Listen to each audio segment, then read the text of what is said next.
I suddenly realized I was being held captive, so I stretched my hand out the car window and waved frantically, hoping to catch someone's attention. Soon, drivers behind us noticed something was wrong and immediately called the police, reporting the license plate number. After checking records, they found the car was registered to an elderly woman, which confused me since I could see it was a middle-aged man driving.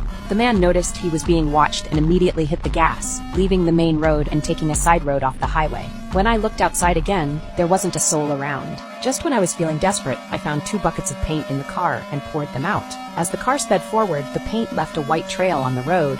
When we reached the intersection, the white line was really noticeable. Meanwhile, the guy was listening to music, thinking he had everything under control. The car's weird condition caught other people's attention, but their well-meaning warnings only made my situation worse. The man clearly sensed something was up, and after saying thanks, he nervously rolled up the window, his face instantly becoming super tense. When the light turned green, he floored it and drove onto the service road. He drove to some isolated spot, planning to threaten me. When I felt the car stop, I grabbed a screwdriver nearby. The man first threatened me to stay quiet, then took out tools from the passenger seat, getting ready to tie me up again. But just as he was about to make his move, he got interrupted by a passerby who had followed us. He quickly put away his tools and used car repairs as an excuse to get the passerby to leave. Seeing this, the passerby had to go, but when he got back to his car, he noticed the man's behavior was really suspicious, so he pulled out his phone to call the cops. But right then, the man grabbed the phone and smashed it hard, then completely destroyed it with his tools. Only then did the passerby realize how dangerous this was, but it was too late when he tried to run. After dealing with that problem, the man switched to the passerby's car and kept going.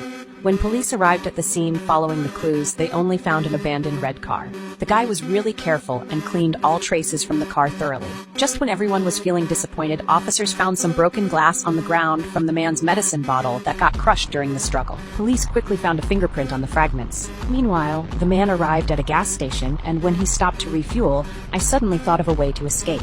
I forcefully pushed open the back seat and tried to crawl into the car through the trunk, but because of my size, I got stuck between the seats. Then I saw staff outside, so I yelled loudly for help. The staff immediately grabbed tools to defend themselves while demanding the man let me go and slowly approached the car door. But right then, the man pulled out the gas nozzle and sprayed it at the staff, throwing a lit lighter their way. Seeing this, I shouted guiltily from inside the car, but I had no idea that even tougher challenges were waiting for me.